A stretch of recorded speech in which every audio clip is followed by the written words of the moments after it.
Happy Wednesday, everyone. Welcome to the Bologna Show, presented by the Chicago Sports Bums. I am Bologna, and it's good to be back on a Wednesday. It's good to be back on our normal schedule. It's been kind of crazy with Bears and watch parties and scheduling. I said I was going to do an episode last week, and I really didn't get around to it. But we're back live, and I got a couple lined up for the next couple Wednesdays. So everyone in the comments, put that in your schedule. It'll be fun. But today I've got a very special guest. I haven't talked nerd news in a couple weeks, and I'm excited to chop it up with my guest. He is the host of A Southside Point of View. He is the bus driver for what is the 108 podcast, and he is fresh out of Twitter jail. I am breaking news. I feel like Barbara Walters or someone. I am getting the exclusive interview with Twitter jail's own Chorizy E. Chorizy, welcome. What's up, man? It's good to be free. It's good to be back. It's good to be back amongst the scum of Twitter. I'm excited. I'm excited to be there. I'm excited to be here because I know we're going to talk some very nerdy stuff, and I haven't gotten a chance to get that off my chest in a while. Hell yeah. So yeah, I sent you the rundown. We're going to talk a little bit of Marvel. We're going to talk a little bit of He-Man. We're going to talk a lot of bit of Star Wars. But before, I have to ask you about what exactly happened, because I got the slide up here, but maybe you could really let me know what happened that got you in Twitter jail. You're in Elon's bad graces, if you will. So this is funny. So Beef posted, and Beef loves my brother. He posted a picture of like a sunken in sidewalk. Like it was like all broken up. It was probably on Canal Street where it's like all fucked up over there. And so he's like, this is the thing I'm going to fall through, and then that's how I retire, right? And so I responded to him with this, which was, you could always just jump out a third-story window at a construction site. Now, why did I say that? Because we know a fucking guy that jumped out a third-floor window on a construction site to break his own legs and go on workman's comp, right? This is not a friend of ours. This is like an acquaintance from a few years back, and we met this dude, and he walked with a limp and shit, and like he was like on pain pills, and like we're like, what's up with that dude? And they're like, they tell us the story, and we're like, who the fuck would do that? So I send that because I know the backstory. I have no thought about what does that look like you're sending to somebody, and like immediately I got like the violation notice, and it was like, basically I'm banned for like 12 hours. And it's like, first step is remove the tweet, which I did not want to do, but there was no way around it. So I had to remove the tweet. So I made sure to get a screenshot of it, because I was like, I'm not letting this go to waste. It was a good tweet, but yeah, it was only 12 hours. It was 12 hours. Not a bad stint in Twitter jail. I know I'm a big never delete tweets guy. But obviously if you're, they're telling you to, I think it's probably a good idea. Was there a little bit of it so I've been in Twitter jail once. You don't even get an option though to like go delete it. It's just like to get past the screen, you have to click remove. Like there's no other path. Gotcha. It's like, this is bullshit. So I screenshot it, because that's what you do when you're going to lose a beautiful tweet. Was there a little bit of you being like, I've been on Twitter enough? I keep saying it's obviously like dwindling down. Was there a little bit of you like, I hope I'm done with this thing, or like, no, I got to get back? No, I love it. I love the chaos, man. So like, okay. I'm all in on that, and like I just try and continually hone my skills as to what is and what is not AI. I think that's like my new favorite pastime. I think as long as you're keeping it fresh with how you intake Twitter, it's still enjoyable. And that's my new thing. I try and figure out, is that real or is that bullshit? Sometimes I will look at a tweet and I go, that's funny. Well, I'm going to copy paste this and see how many times other motherfuckers have tweeted this, because I feel, it's like 1,000. And I'm like, I'm not giving you a like, motherfucker. That's good. I like. Well, I just entertain myself, basically. Yeah. So no possibilities of the Chorizy E blue sky conversation or anything like that. At least not yet. I have a Blue Sky account. Oh, you got one? I have a Blue Sky. I got one a long time ago. But there's nothing going on at Blue Sky. Like, I'll go over there every once in a while, and like no one's talking about, and no one talks sports there that I could find. So like, there's an occasional sports tweet, and it's like, I mean, I'm mainly here for sports and Star Wars, man. So like you ain't giving me that shit. You know, what am I over there for? No point. I do want to thank you. I want to thank you because you were one of the first persons. I saw you at the one of our Bears Removal watch parties, and you said, "Hey, why haven't you asked me to be on the Bologna show?" And I'm like, "Well, funny you ask. I did plan on asking you for, like the week before 108 Day Live. You guys got a big show coming up, and we're gonna talk about that in a little bit." But I knew you were a Star Wars guy from, when we first met. And then you're like, I got some MCU thoughts too. And I'm like, oh shit. All right, let's get this thing rolling. Yeah, let's get into it, man. I'm excited for this. Especially some of the non-Star Wars MCU stuff you posted to me. I'm excited to talk about. Yeah, so the first nerd news bit is not even MCU, it's not Star Wars, it's not DC, but it's something from our childhoods that kind of like it took me by surprise, because I had heard rumblings of the movie. I didn't know that there was a trailer dropping. I didn't know that it's coming out in June, and I didn't know it was going to be at I'm a sucker for nostalgia. I always say that. It tugs at the heartstrings.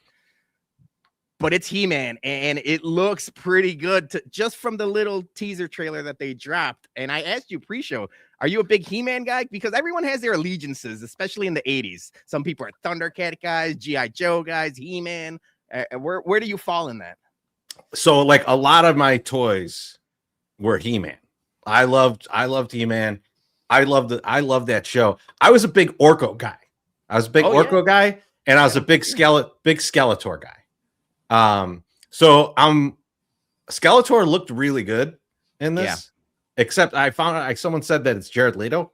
It is. And I was like, I don't want him to win now. So I would normally be rooting for Skeletor, rooting for the bad guy. I kind of want to get his head cut off now. I mean, like, it's this beautiful face, like in Fight Club. So, I mean, like, overall, big He-Man guy. I got to ask you a question about this, though. I've been, you're looking at the news about this and stuff, and I keep seeing something pop up where they're like, this could be a huge bust.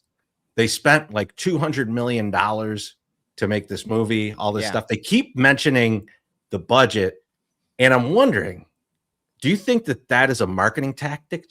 Like, they're getting out that, because think about people when there's nostalgia involved, that they don't want it to fail. Like when people were buying like up all the AMC stock, right? Like, and they're like, no, I fucking love AMC. We're going to get this thing. And people were trying to short it. We're going to fuck those people because AMC, I love going to movies. I went since a kid, the GameStop thing, like all that. Do you think they're trying to get people to go like, I can't miss this. I can't let Prince Adam down. We gotta get out to the theaters and keep this from being a bust. 100%. I noticed a similar thing with the budget and everyone talking about it. I think a lot of it has to do, not necessarily of they want people to get, obviously they want people in the theaters, but that 80s movie was such a piece of shit that like, they're like, look how much we spent now. It's going to be better because they spent $5 on the 80s movie. Now we're spending $200 million. It's not going to be bad. That coupled with the fact that like they got Idris Elba, and I know Jared Leto's not the greatest, and people have his thoughts. I'm not a big Leto guy at all, but they got decent enough actors where this could be good. And the visuals, while it was just a like 2-minute trailer, it looked great. So I think they strung me along well enough to where now I'm excited for June 5th. Yeah, I mean, I think it should be fun, right? It should be fun. And it's kind of a one-off movie. I think we need like more of that stuff. But I really like what you said about the last version of this sucked, right? We haven't had a good version of this other than the cartoon. So I'm fine going back to the well for nostalgia on something like this. Stop making Arnold movies over. Like, we don't need the Running Man remade. We don't need Total Recall remade. Those are all classics. We love the Arnold version. You can't redo it. Like, don't touch those. This is fine. This is what you should be doing. Well, I've got some bad news for Chorizy because I was watching Project Big Screen this week, and they were talking about the new Predator movie. That the new Predator, the 3 movies that they've made are very good. But now there's rumors of somehow Arnold being involved in the next ones, and I'm like, oh my god, why do they have to go that way? Yeah, I mean, like. So I'm glad you didn't say they're remaking the original, because that would have been terrible. I'm fine with it being like this continuing thing, just like the Terminator, right? Like they went on forever. But like, I don't know if you're familiar with the Predator 2, the one with Danny Glover. Like, originally that was supposed to be Arnold again. But like, there was 2 ideas for it. One was that was him after the explosion at the end, and like he got back and he's like a cop now and he faces the Predators again. The other one was like, it was still Arnold, but it was actually his twin brother. And it's like, I'm not that Predator 2 is good, but I'm glad they went with Danny Glover, because both of those are stupid ideas. Probably a good call. Now you mentioned, like you like that this is probably a one-off. The 2 things that make me think it's not a one-off is, like you mentioned, I have them right here. I don't know if you guys can see them. I've got Oracle. No mention of Oracle at all. And I feel like it might be a surprise. They're saving it for closer to June 6th. But also, if this hits, then my wife already asked, is She-Ra around? Yeah. And I'm like, I don't think She-Ra's here, but I bet you she's going to be in the sequel. Well, the Orko thing, it might go. My wife, Cornsey, was talking about this. That tiger, she's like, that don't look like the CGI is done just yet. It's not fully baked. They took it out of the oven a little early on this one. So I think maybe they have Orko, but he's still in the state that he looks too fucked up to be on even on a small screen. Still rendering. Yes. But I'm pumped. I mean, I think it's gonna be fun. It's good enough where it'll make me go to the theaters. I've been watching a lot of like the 2025 movies for an Oscar show I've got like planned for the end of the month, end of February. But I've been streaming all of those, like it's been a while since and we're going to talk Doomsday, Star Wars, a bunch of those get me in the theater, but like something else like this, it's nice. I'll make it to the big screen. I think so too. And I feel like the Masters of the Universe existing at this point is purely because of Stranger Things. And I haven't watched Stranger Things. I haven't gotten into it, but I know the whole bit. And like that 80s nostalgia, they saw you can make money off of this. And they 100%. Looked around and they said, well, that cartoon was huge and the movie fucking sucked. Let's make a movie. And I'm in. Now, the one last thing before we move off of Masters of the Universe, and it's something I hope is not true. I saw a couple tweets about it, and somebody made a video on it because I eventually, once the trailers drop, I end up watching Emergency Awesome and Screen Crush and all of those. Guys. Yeah. There was one guy that mentioned in the human world where Prince Adam is, and he goes to this like comic shop or toy store. There's rumors that there's a Sword of Omens in the background, and that the company that owns He-Man, I think it's now Mattel that owns everyone, also recently purchased the IP for Thundercats. So there's a possibility of a Thundercats He-Man Masters of the Universe mashup, a couple movies down. And I'm like, oh, they're doing like the toy version of the MCU, which they could fuck it up real easily. But the Mattel Cinematic Universe? Yeah, the Mattel Cinematic Universe. Well, if anyone from Mattel is watching right now, if you're going to make the Thundercats, that tiger is not a good start. All right. Get your shit together. Lionel better look a lot better than that. Yeah, no, they're going to have to figure out the whiskers for sure.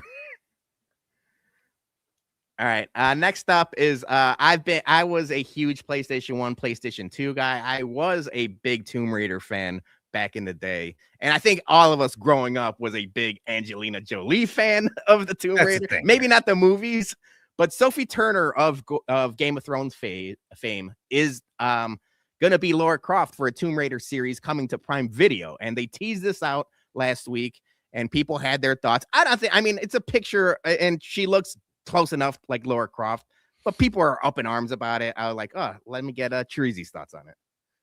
Look, man, Sophie Turner is a beautiful woman, but you're putting her up against peak Angelina Jolie. Tough. I mean, this is Harold Miner versus Michael Jordan. This is the terrible matchup here. This is a terrible idea. And like look, I get it. This might be a really great movie. It could be the next Indiana Jones. I don't know. I'm guessing though, the target demographic is still horny gamers. Yeah. And like they could just go stream the Angelina Jolie version. I'm really worried for this, but I'm not that worried because it's Prime Video, and Jeff Bezos can lose a fucking couple dollars here and there. So yeah, he'll be all right. I don't think this is going to go very far, but I mean, Sophie Turner, great actor, very attractive lady, but I mean, Angelina Jolie. It's tough. The Harold Miner comparison is apt because I mean he had that one dunk between the legs, pretty good dunk. It was pretty good dunk. Yeah, pretty good dunk. Next one up, and I haven't watched this, but it debuted yesterday. I've seen rave reviews about it.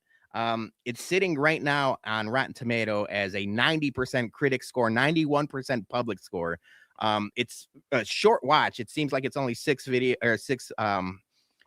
episodes and about 30 to 45 minutes each. It's Wonder Man, the newest MCU project or Disney streaming project. And it sounds awesome. All the people I trust online, all the nerd people I trust online were really high on it. Ken Jack of Project Barstool and Project Big Screen, he said he liked it so much that he stopped watching it because he got the screener sent to him that he wanted to watch it live when it airs to be caught up with the public. So I'm excited about this. I'm probably going to power through a lot of it tomorrow and then maybe Sunday after recovering from Saturday night shenanigans. But you got any thoughts on Wonder Man? I was probably going to watch it already, right? And then Ben Kingsley in here is like, I mean, hell yeah. His character, like that stupid one-off character in Iron Man 3 that I loved. It's the only redeeming quality of Iron Man 3. They found multiple places to bring this guy back, and I'm just so glad because he's a treasure himself, but like the character is also hilarious. So assuming it's the same character, I'm making an assumption, but I'm almost positive it is. It is. I love it. I will watch it purely for that. Yeah, a lot of people were turned off when he was the Mandarin, right? The Mandarin is a classic Iron Man villain, real old school type of villain. And they turned him into like this actor, basically drinking Budweisers and watching football in his underwear and stuff like that. I thought, like you said, he was one of the only good things about Iron Man 3. And then the way they kind of like turned his character arc into something redeemable is kind of impressive in a time where a lot of people are shitting on the MCU. But yeah, so Trevor Slattery, he is an actor. I think he takes up Wonder Man under his wing because I guess there's a lot of like meta, like acting, movie kind of culture into this. And I kind of like that stuff. I've always been a fan of Entourage. I like the the Rogan series on Apple TV that's all about like the like him getting to directing movies and producing movies and stuff like that. So you were telling me before you're a big casting couch guy too. So I mean, I know you like. No, that's the other bum. That's okay. That's the bum in the comments. That's HBIC. Sorry. Yeah, that's the bum in the comments. I don't know what you're talking about.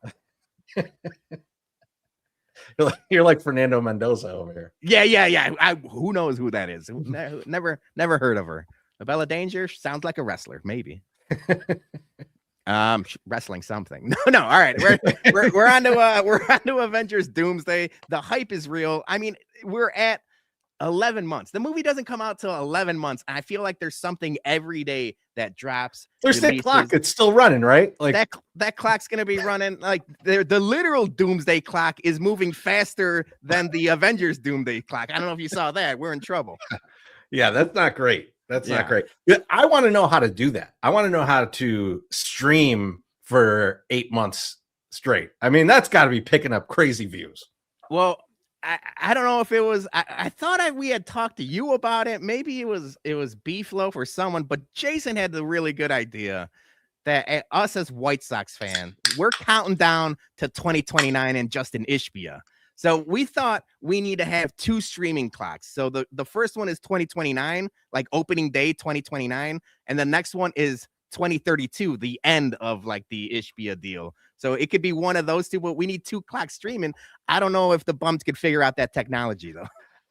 Yeah, I mean, like, I want to look into it because like that I saw that and I was like, man, I made my first 8-hour video, right? And I was like pretty proud of that. And now I'm like, ooh, 8 months. Let's see if I could do that. So we're gonna see. I might fry a computer. I might as well just mine for crypto instead of doing that. Yeah, but, at that point, that's probably a good idea. Also, I mentioned, the Battle Cat rendering. How long did your 8-hour video render for? I feel like I did like a 15-minute Bourbon Bums video, and it takes me forever to post. I left the house. It's like I clicked the button and I was like, all right, I'll come back in like 12 hours. I don't know.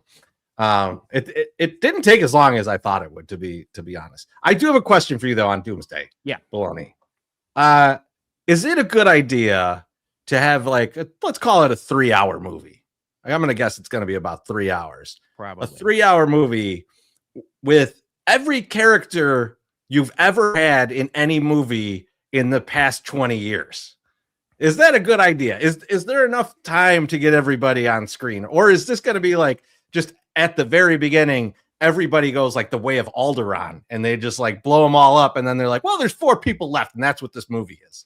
I think I just recently did a drafty pod with Brian S. talking wrestling, and I had a Bologna show talking wrestling. If you're familiar with what a Royal Rumble is like every person is in the ring and the last person that gets thrown out wins.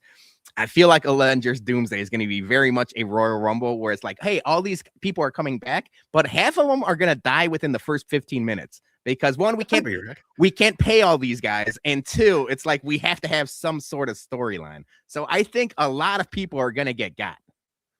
Yeah, and I think too, like, I mean, I was thinking about this because if you think about Iron Man, the first Iron Man, that's like the beginning of the MCU, the current MCU.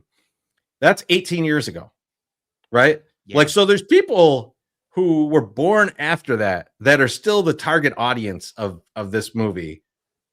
Do they know shit about like the X-Men from before that, or like all the other Fantastic Fours, the 30 other Fantastic Fours, or all this other stuff? Like, so when they're plucking from like way back, like, are these people even going to know who that is or care? I don't know. I mean, like, Deadpool introduced some of them back into that, but like I think like some of this is for people our age. We've lived through all of that, but like for kids and stuff, they're gonna be like, the first 3 Thor movies happened before I was born, and like I don't know what any of this stuff is. Yeah, like I was a huge Alan Cummings Nightcrawler fan. That scene in the White House was unbelievable back in the day. Anybody younger than us, or at least like you mentioned, in their teens and early 20s, they don't know who the hell that is, and it's like that's a prime character to probably get got quickly in this movie.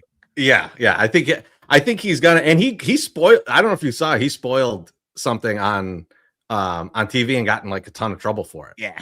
Yeah, that's been going on a lot. I mean, you got to figure you got 200 of the biggest actors in Hollywood. Somebody's gonna slip up.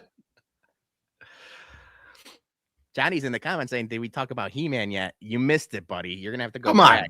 Although I'm going to have Johnny on one of these Bologna shows quickly, because now that the toy hype is real because of the He-Man trailer.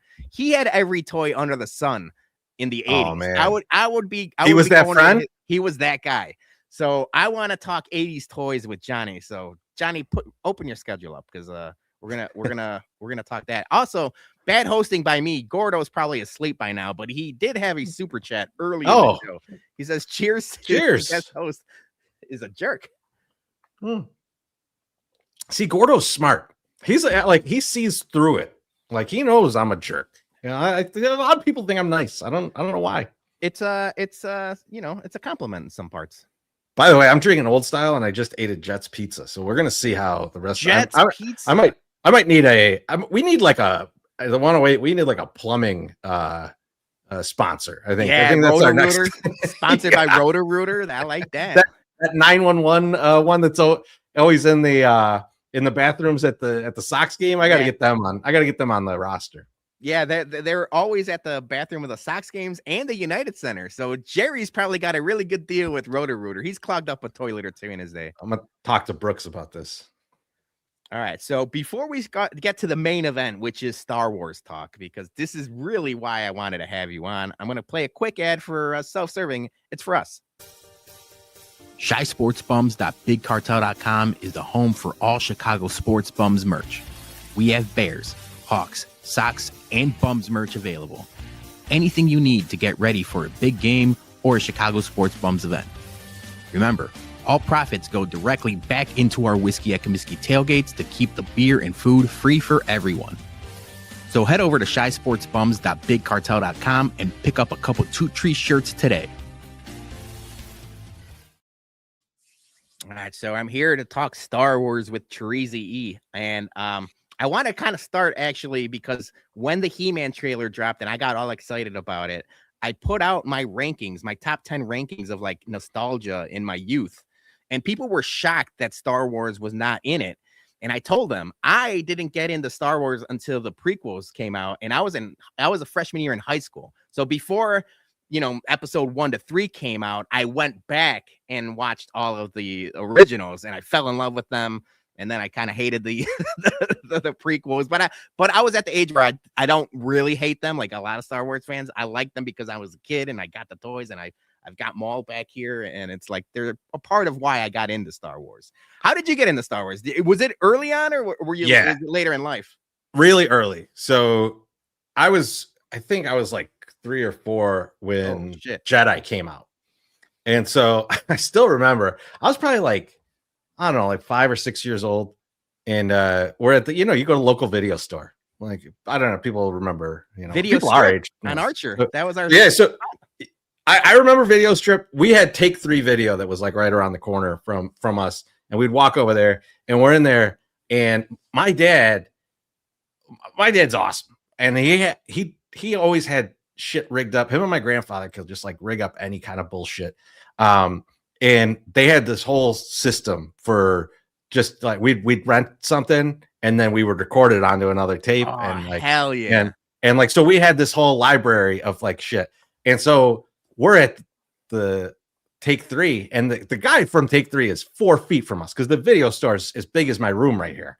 And I like grabbed a couple of Star Wars videos, and I handed them to my dad. I was like, can we get these and can we record them at home so we just have them?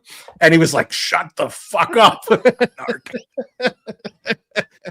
So I was that young when I started getting into it. But what's funny is like I have more nostalgia. A nostalgia piece is like there's a lot of people that don't like the Ewoks, right? Like, oh, they're just Muppets, and like it's a goofy thing and like all this. But I was at that age when like was like the coolest part of the movie. I loved that. Like that was so awesome to me. I wanted an Ewok. Why can't my parents afford an Ewok? You had a beef loaf. And yeah, instead I got a beef loaf. And that's why kind of when the prequels were happening and I was not really into them. Looking back after a couple of years of that, I was like, these weren't for me. Yeah. And I still remember like me and Chorizy were at Star Wars Celebration and we're waiting in line for like, I think it was a Rebels event or something. And the guy behind us is probably like 19 years old. I'm like 40. Right. And we're talking and he's gave me like a dissertation on why Jar Jar Binks is so important to the franchise. Right. And like, I'm letting him air it out. Right. And I was just like, all I could think is like, that's who he grew up with. That was like the best character when he was like 6 years old watching this thing.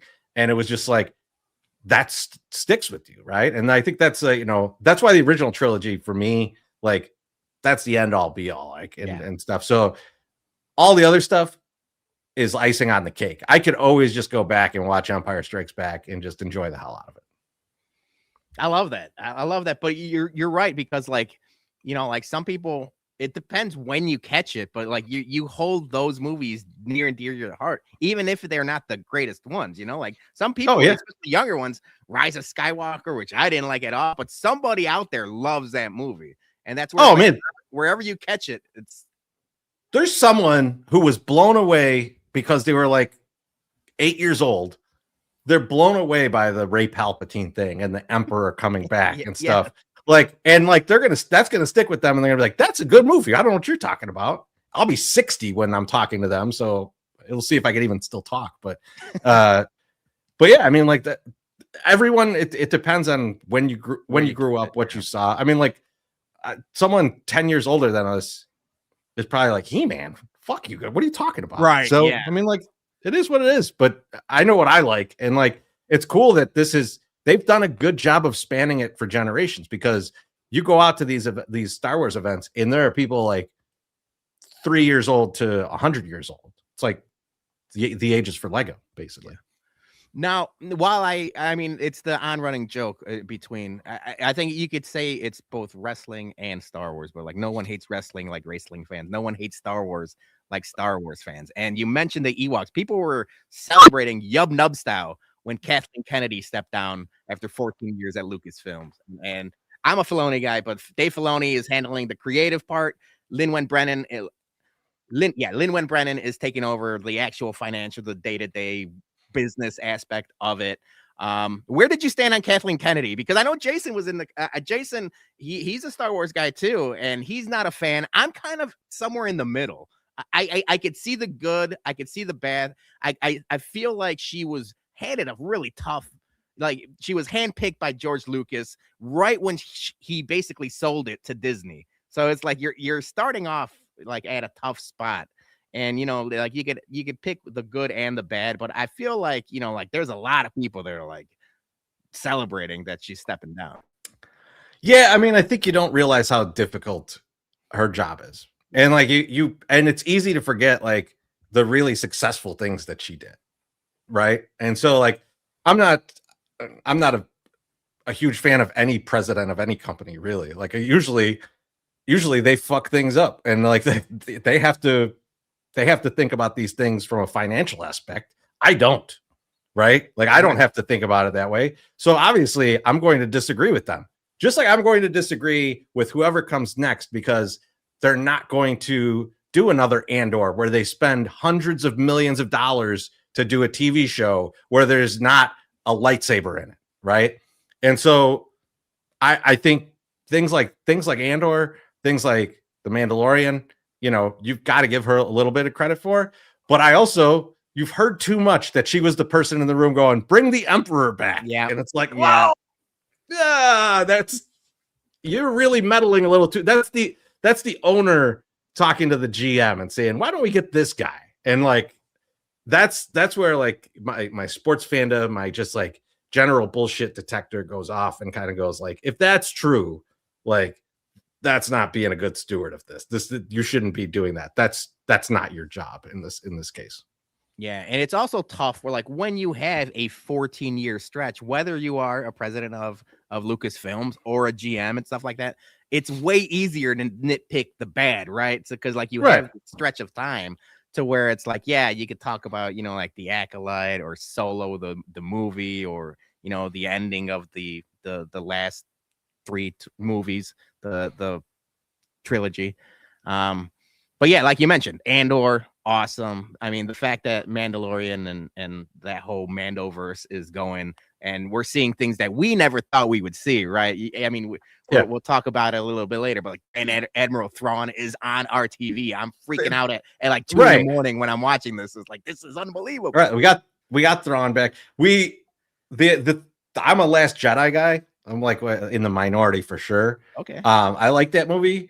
I thought Force Awakens was a good movie too. I mean, I think the last one's weak. That they had I thought they had 2 good movies there, and the last one ruined it, kind of. Like it just kind of fell off, and it's unfortunate, right? And I think that's more of a symptom of you didn't put together the whole story to start. You tried to do what they did in the late 70s, early 80s, and it's a different ball game. And I think that's one that I would put on her for sure. Like going that route with it, terrible idea. Which I don't know if was fully her, but like, I mean, that's one that I put on her.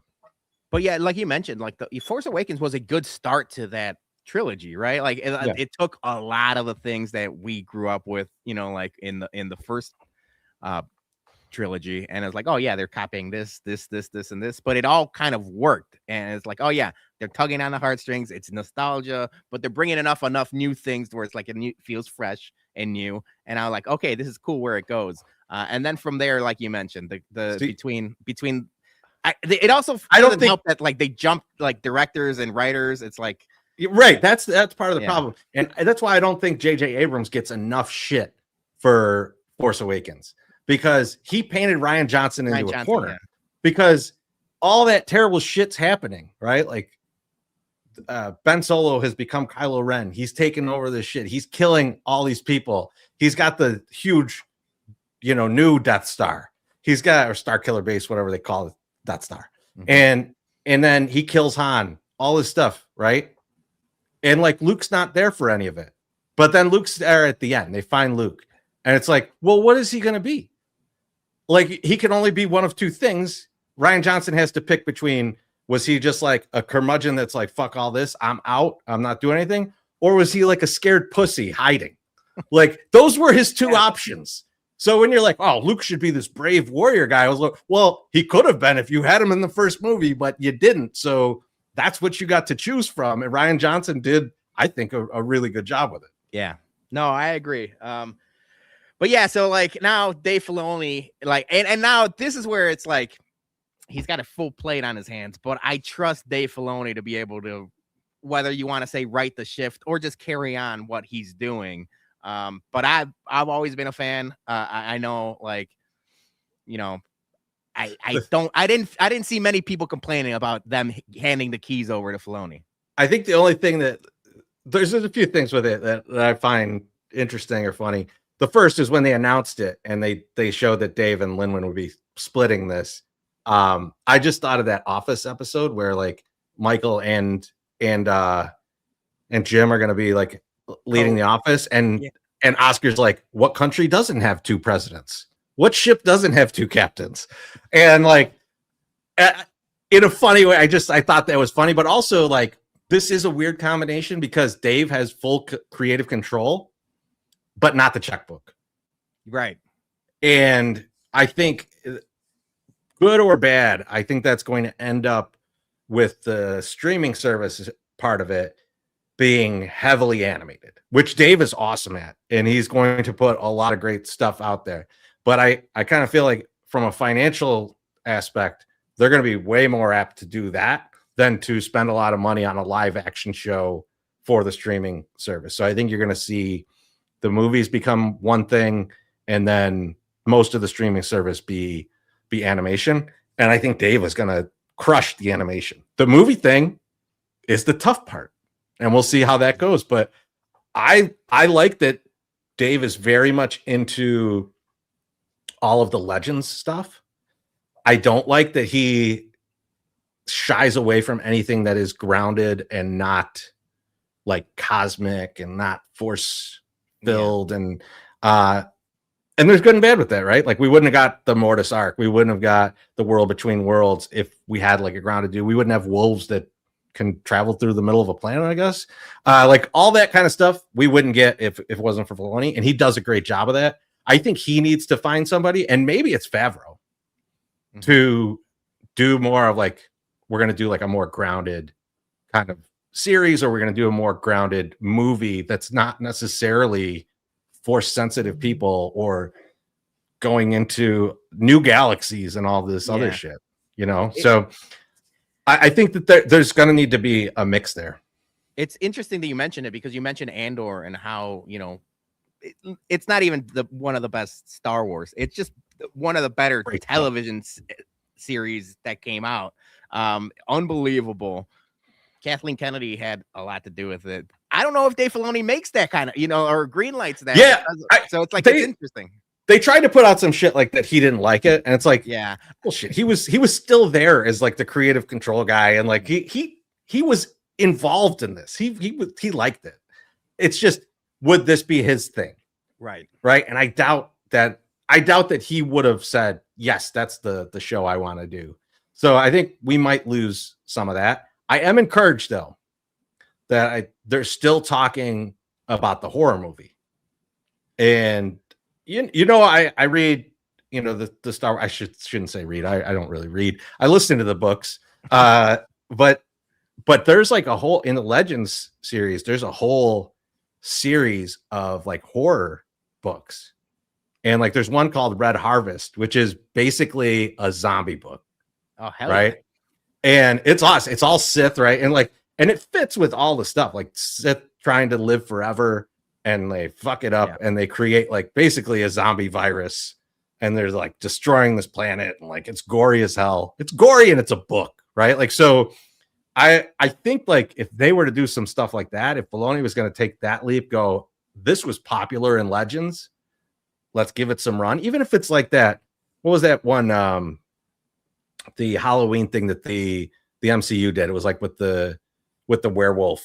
Oh yeah, like Werewolf by Night. It was like an hour long. Like, give me that. Yeah. Like, just make a quick movie. It's not got to be high budget. It's a zombie movie. People make zombie movies for $50. So give me one of those. It also, like, if it seems to have worked, because that Ahsoka series at the end, remember, they had like all of the zombie stormtroopers basically rising from the dead. People loved it. I loved it. I loved that little twist. It was just enough, and I wouldn't consider it horror, but it was just enough that we're like, oh, that worked. Let's do more of that.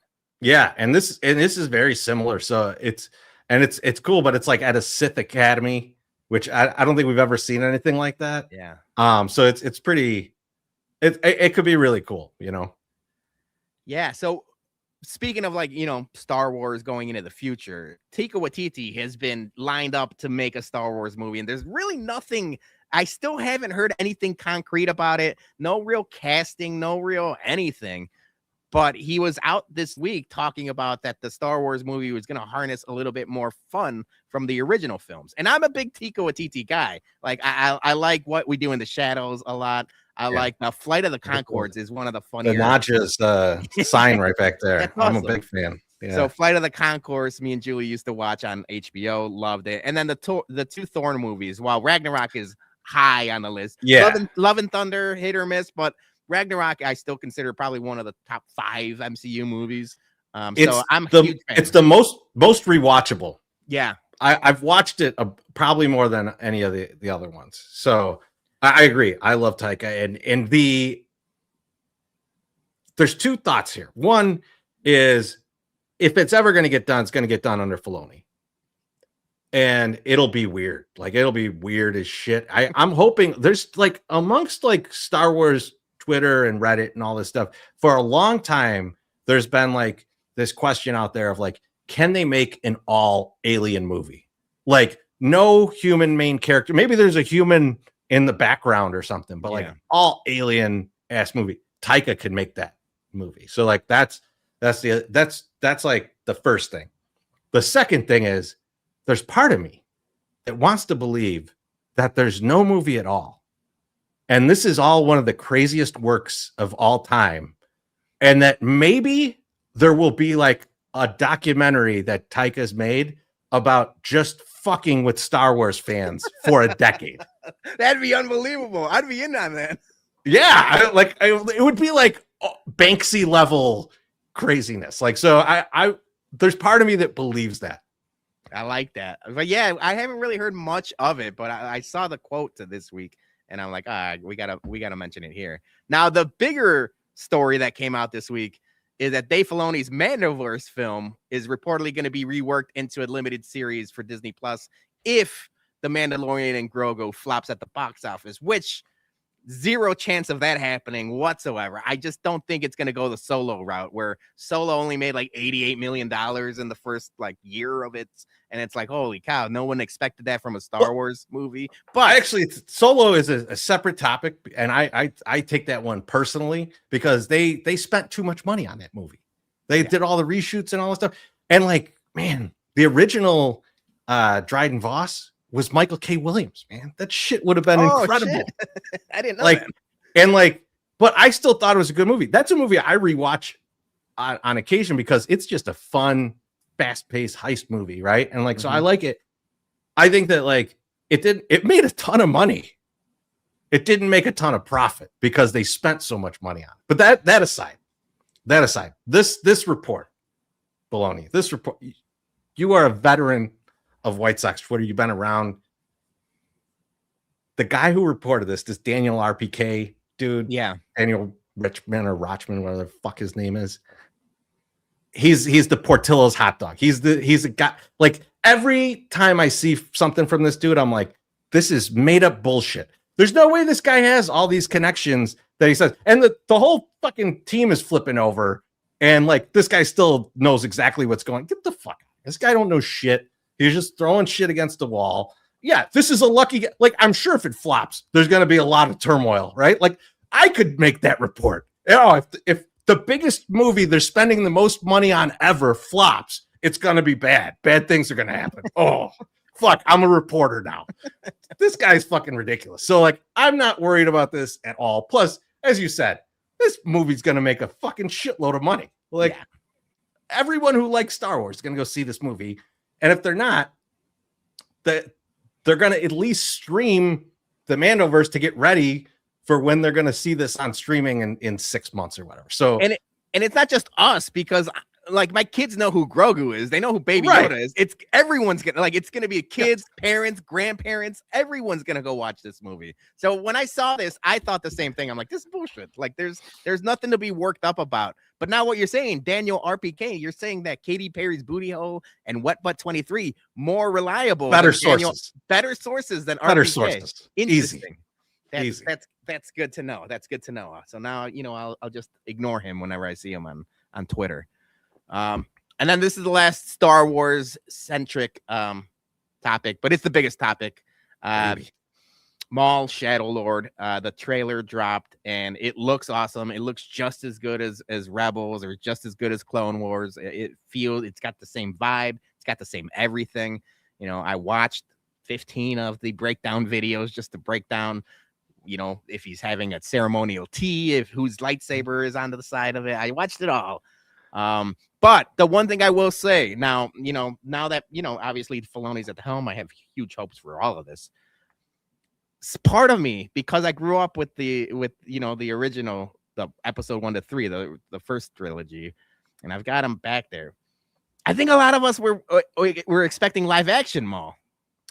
Yeah. And there had been rumors too, right? That they're like, and I'm blanking on his name because a couple old styles in, but the guy who played him originally had been floating around and doing some stuff. And was it Ray Park? Ray Park, yeah, but like I think the original time that they did that, and then I think they might have done it again, which is really cool, is they get him to choreograph scenes and then they animate them. Mm-hmm. And so like he was around and they were probably just animating this stuff. But I don't hate this being a cartoon, because you can do a lot more with Maul and do a lot crazier stuff.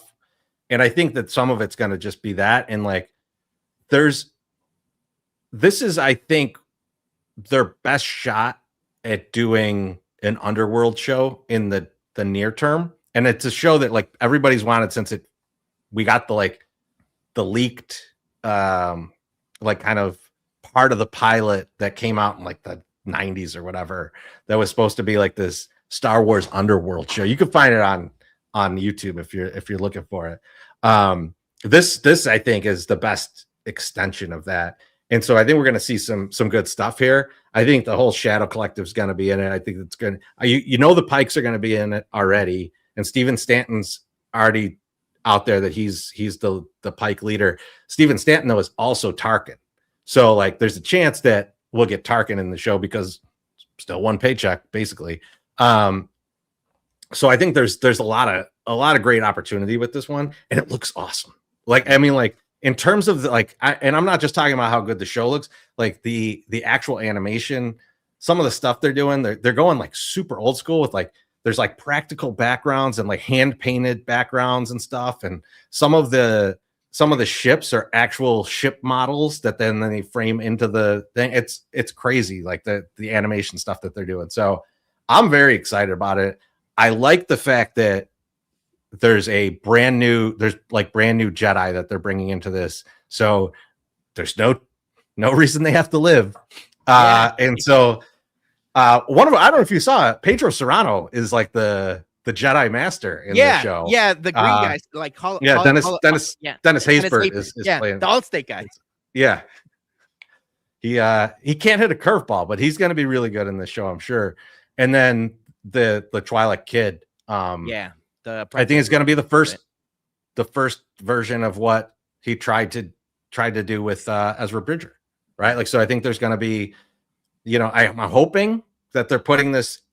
It seems like they're putting it right after the Clone Wars, so like shortly after, so that there's a lot of runway before he gets trapped on Malachor. So, I don't know.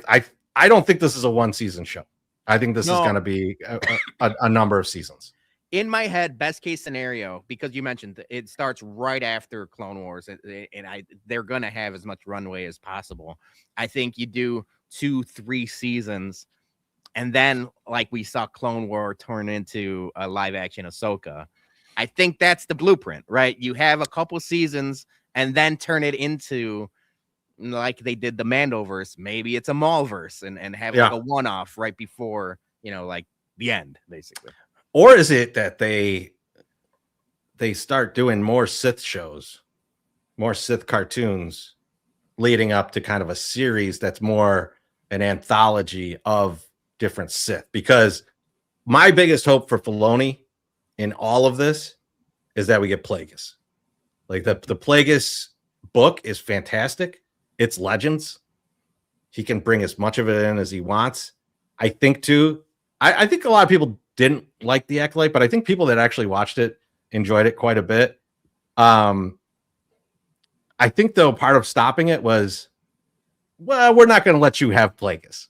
You don't get to have Plagueis. Yeah. And I think that might have been a little bit of the impetus of like, we got to cut this off because like, that's not how we're going to do that story. But I do think Manny Jacinto might make his way back into other stuff because people loved him and he was awesome in that. And I don't know if you saw the report that they said his name was like his name in that show was actually Ren. I did see that. Yeah. I'm good stop on that one. Like we don't need him to be anything with the Knights of Ren. Like we don't need all that stuff. Let him be his own thing.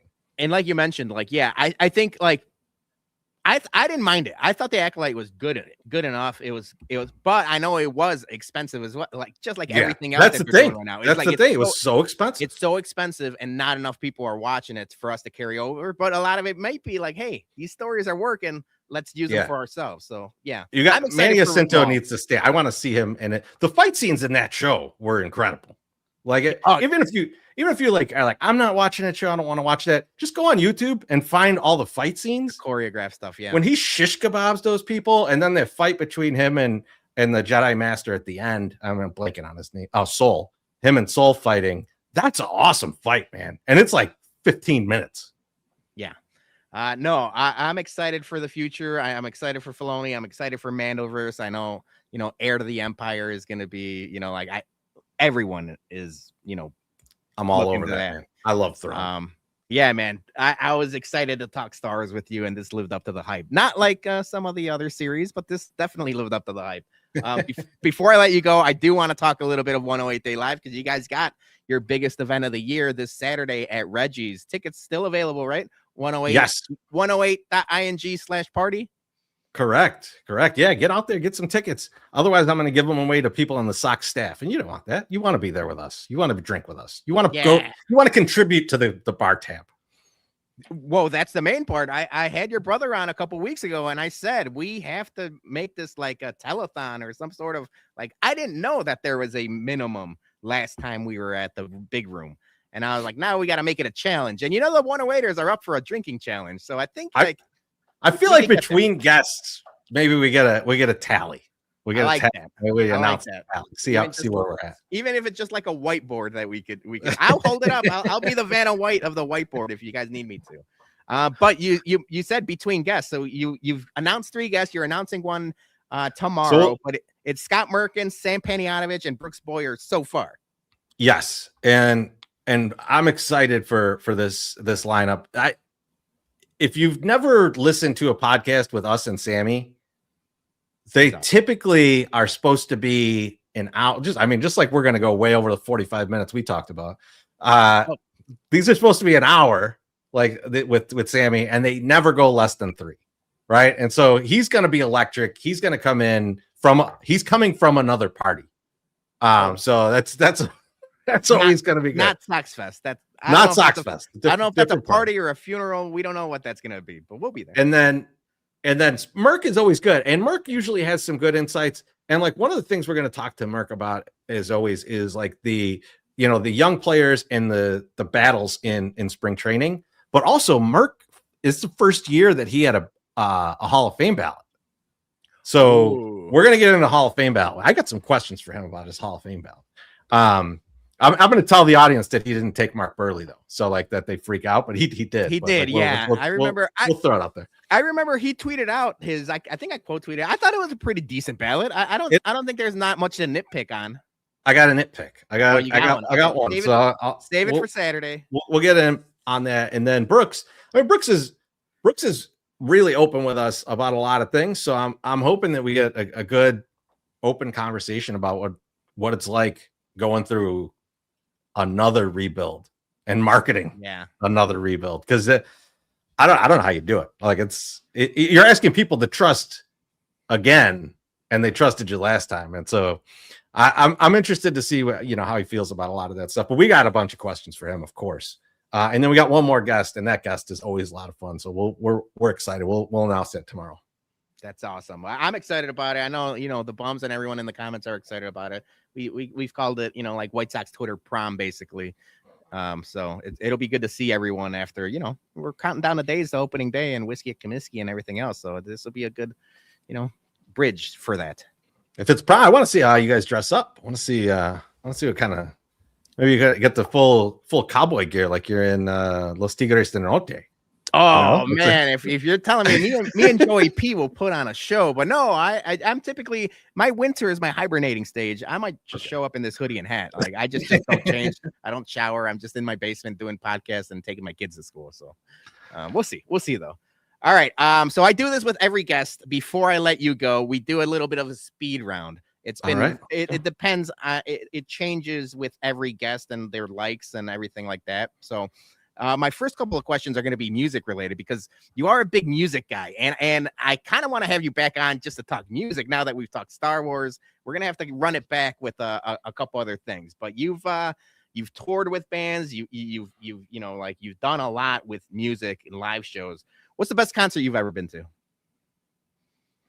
Soundgarden at the Aragon, 1996, I think it was. I couldn't hear for 2 days after it. Like it was crazy. It was the loudest concert I've ever been to. And at the end of the show, Cornell puts his guitar against this big wall of speakers because they added a wall of speakers on the stage at Aragon, put his guitar against it, and it just fed back. And like everybody just had some hearing loss, but it was an incredible show. That's awesome. All right. What's the worst concert you've ever been to? I'll tell you what the worst band I've ever seen. We played with a band. This guys opened for us they just played before us at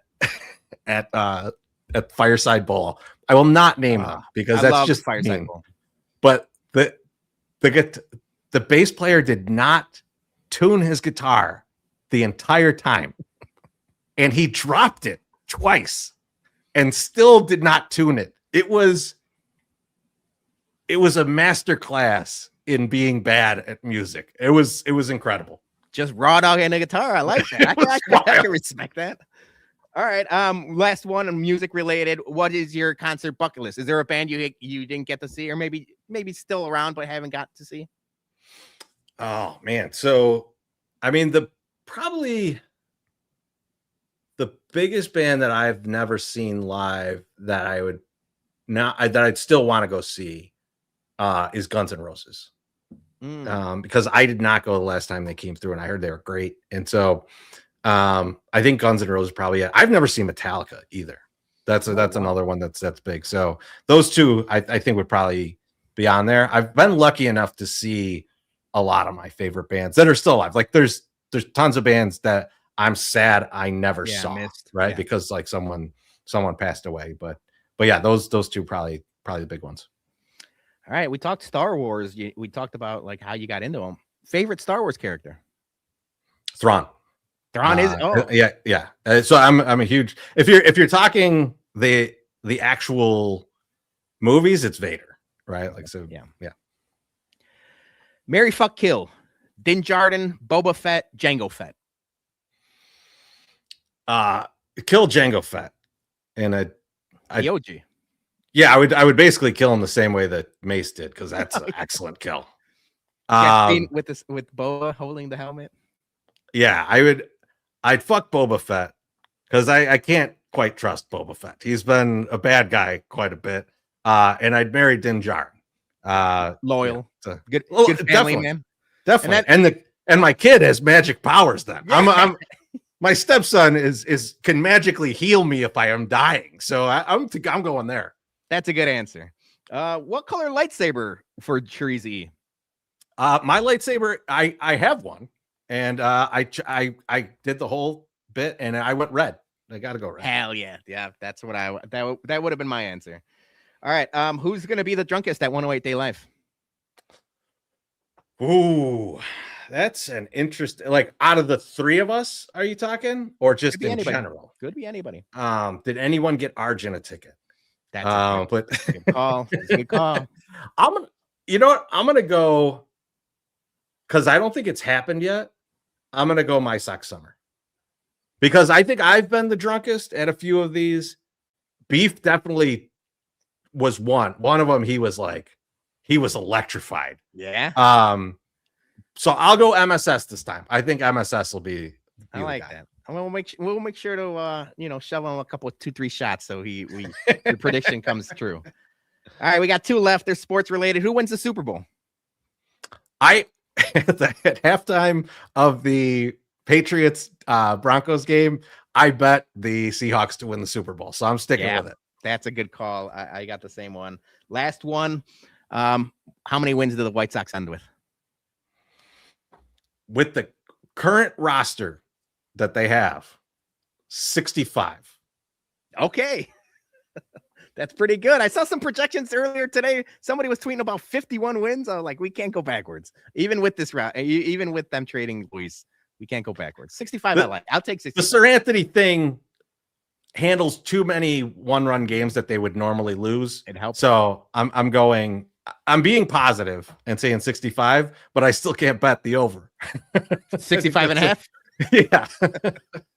I like that. Chorizy, thank you so much. This was a lot of fun. We said 45 minutes. I knew we were going to go a little late. Keeping it to an hour. Pretty impressive. Was pretty good. It was pretty good. I can't wait to see you guys. I'll be in the comments tomorrow. You guys got a show tomorrow talking White Sox. What do you guys got lined up for tomorrow? Yeah, so I mean, we haven't got a chance to talk about a lot of these things. We had Jeff Passan on last week, so we touched on the Luis Roberts stuff, but we didn't really give our thoughts. So we'll give some of that. Sir Anthony Dominguez, we have not talked about, and then Chris Getz talked to Ryan McGuffey at length, so we'll be talking about that too. So a lot of good stuff. I think we're doing last call tomorrow, so it's going to be a mixed bag at the end. It's going to be fun. I love it. And then of course we'll see everybody on Saturday night, 7:30. Doors open 7:30. Doors open at 7:30. If you happen to get there at 7, doors might be open already. So just a insider trick if you want to get a seat and stuff. So maybe you show up at 7, maybe you have a couple drinks there. 108.ing/party. If you haven't gotten your tickets, make sure to get them. Chorizy, thank you so much. Salud. I got a little bit of tequila left. I'll cheers you. Awesome. Right out of the can. I appreciate Filoni, it. thank you so much. Thank you. That was Chorizy E from the 108. Thank you so much to him. Thank you to everyone in the comments. Thank you to Gordo for the super chat and everyone talking a little bit MCU, talking a little nerds, talking a little movie, music. I like all of that. I do have a couple of shows lined up. Just breaking news. I got the text. I'm actually looking at the text right now. It was literally about 5 minutes before we went live, 10 minutes before we went live. My guest for next week confirmed. So I got it up and ready to go. He's back on the mic. Pinwheels and Ivy is back. He's back on the sticks. He was cramping up yesterday during his podcast. I said he's not back in podcast shape just like that. So I'm going to put him through the ringer. Hopefully we'll get him back into podcast shape. It's Father Zoe. Matt Zawoski is going to be on the show next week. We're going to talk about sports mockery, doing some big things, announcing some big things this year. Him and the Pinwheels and Ivy boys back for baseball season, and just catch up, man. He's been gone for so long. We've been tweeting and he's been getting back in the tweeting game, but it's good to see him back on the internet streets. So Father Zoe joins us live 8 p.m. on Chicago Sports Bum's YouTube page. And yeah, other than that, we're going to be talking movies at the end of February. I do want to get Johnny to talk 80s toys because, like I mentioned, he had all of them. And I'm a sucker for nostalgia. So I'm gonna schedule that one. He said no in the comments, but I'm gonna force him to do it. So Johnny will be on soon. Other than that, we will be at Sox Fest on Friday and Saturday. We're gonna be at the 108 Day Live Saturday night. So we'll buy you a drink, you buy us a drink, and it'll be fun. And then we're back talking Bears and White Sox on the Bumcast on Monday. We've got actually, you know what? It's actually Super Bowl week. No real sports. I think there's going to be a lot of nonsense. I think we're all bringing a couple nonsense segments to the show, and we're going to be doing King of the Hill Super Bowl commercials. So all of that and more on Monday for the Bumcast. Thank you guys so much for watching. We'll see you guys next week. Deuces. Goodbye for tonight.